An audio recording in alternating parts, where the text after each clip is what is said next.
Does your email suck as much as mine does?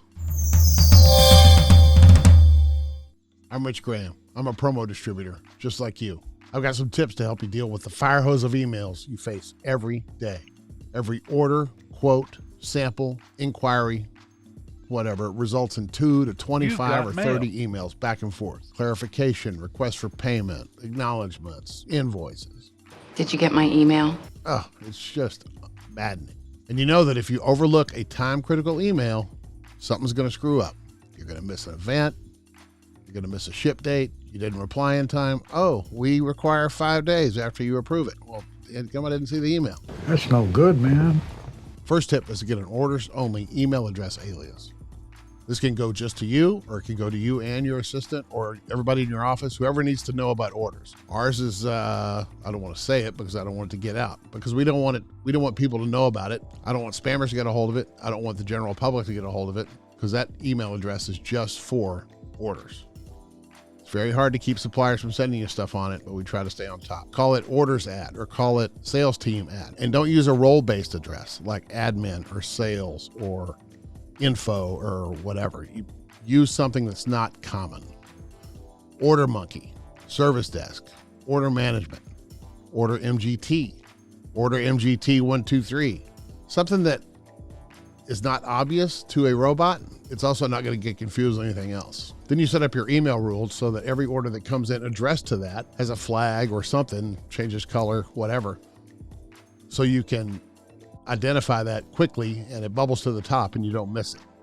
These are things like, you have to approve a proof by 3 o'clock that day or you're not going to get your ship date, that kind of stuff. That's what it's for. To set this up, you just get your email provider to make you an email address alias. You point it to whoever needs to get it, or you do it yourself. You go into your Google Workspaces or whoever's managing your email. It's very easy. Also go into your spam settings. Make sure your spam filter isn't catching anything that's addressed to these emails.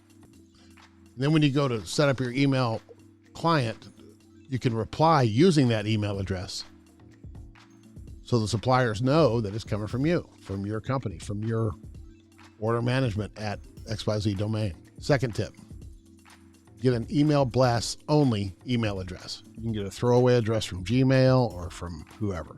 This is a secret email that I have, email address only for email blasts. I like getting them. I like looking at them. I like searching them. But I don't want them in my main inbox. I don't have time to mess that stuff in the middle of a workday. And if I don't want to look at them, I can just turn it off. But it doesn't show up in my main inbox. Again, to create this kind of email address, log on to Google, make one.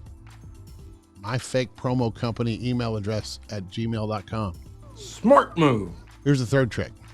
Unsubscribe filters. I sign up for a few newsletters that are, news or New York Times or whatever, some shopping stuff. I bought something from Omaha Steaks one time and I can't get off their list for nothing. I get emails all the time. So anything that comes into my mailbox that has the word unsubscribe in the body of the email gets dumped into a folder. It's a pretty simple rule to set up.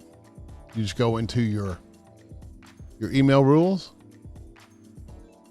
Any message, the message content contains the word unsubscribe, move the message to my folder called unsubscribe emails. Then I don't have to see them until I'm ready to see them. Here's my unsubscribe emails. Where are they? There's only 19 in here today. This is just today. I've got all my unsubscribe emails in this one folder, so I don't have to look at it during the course of the day. I can go through here at my leisure tonight or Wednesday or whenever I feel like it. Bonus tip and a PSA. If you're having an email conversation with someone and you're going back and forth about this, asking questions or whatever, and you finally come to a resolution and they say, have a good weekend, please do not feel the need to reply and say, you too. You can't send emails like that. There is nothing worse than getting another email that says, you too. Oh, don't do it. The world needs to be a nicer place. Don't do it. Thanks for watching my little rant about email management. Do you have any tricks for management? Do you have any tricks for managing email? Leave a comment below. Let me know. If you have any questions about any of this, let me know that too. I hope you found this just a little bit helpful. YouTube's going to show you 2 more videos. Watch one of those. Or don't. I'm not your mom.